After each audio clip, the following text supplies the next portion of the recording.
अपशकुन देखकर महाराज युधिष्ठिर का कलयुग आगमन के संबंध में शंका करना और अर्जुन का द्वारका से लौटना। युधिष्ठिर ने भीम से कहा कि नारद जी ने जो कहा था वह समय अब आ रहा है, ऐसा लगता है। मुझे कलयुग की परछाई दिखाई दे रही है। मेरे राज्य में अधर्म बढ़ रहा है। मंदिर में ठाकुर जी का स्वरूप आनंदमय नहीं दिखता है। सियार और कुत्ते मेरे समक्ष रोते हैं। तुझे मैं और क्या कहूँ। मैं कल घूमने गया था, एक लोहार के पास एक वस्तु देखी। मैंने पूछा कि यह क्या है, तो उसने कहा कि यहाँ तो ताला है। लोगों के घरों से चोरी होने लगी है, सो ताले लगाने पड़ते हैं। आज से 6 महीने पहले की बात है। एक वैश्य ने एक ब्राह्मण को एक घर बेचा था। उस घर की बुनियाद में से कुछ सोना मिला।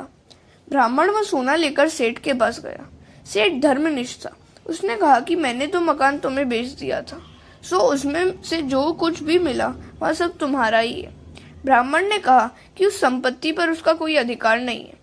मेरे राज्य की जनता कितनी धर्मनिष्ठ थी।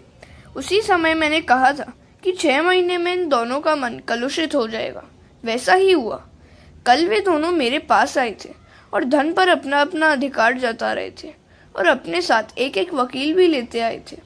लगता है कि मेरे पवित्र राज्य में कली का प्रवेश अब तो हो ही गया है। कली अर्थात कलह का रूप। जिस घर में कृष्ण कीर्तन, कृष्ण की कथा होती है, वहाँ कली नहीं जा सकता। अर्जुन अब तक आया नहीं था और भीमसेन तथा धर्मराज वैसी बातें कर रहे थे। इतने में अर्जुन भी आ गया। उसके मुख पर तेज का आभास मात्र भी नहीं दिखता। युधिष्ठिर ने उससे पूछा कि तेज कहाँ गया। अर्जुन, तूने द्वार आए हुए अतिथि का सत्कार किए बिना भोजन तो नहीं कर लिया। अतिथि भगवान का स्वरूप है। द्वार पर आए हुए अतिथि भूखे रहें तो यजमान के पुण्यों का क्षय होता है। नचिकेता यमराज के घर 3 दिन तक भूखा प्यासा बैठा रहा। यमराज ने आकर पूछा कि तुमने क्या खाया इन 3 दिनों में, तो उसने कहा, आपका पुण्य। मनुष्य शरीर की अपेक्षा आंख और मन से अधिक पाप करते हैं।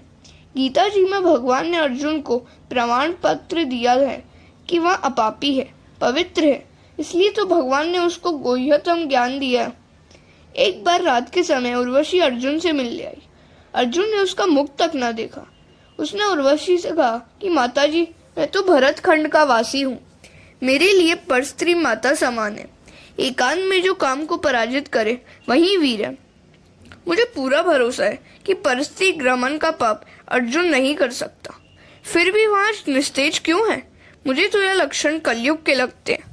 हरे कृष्णा।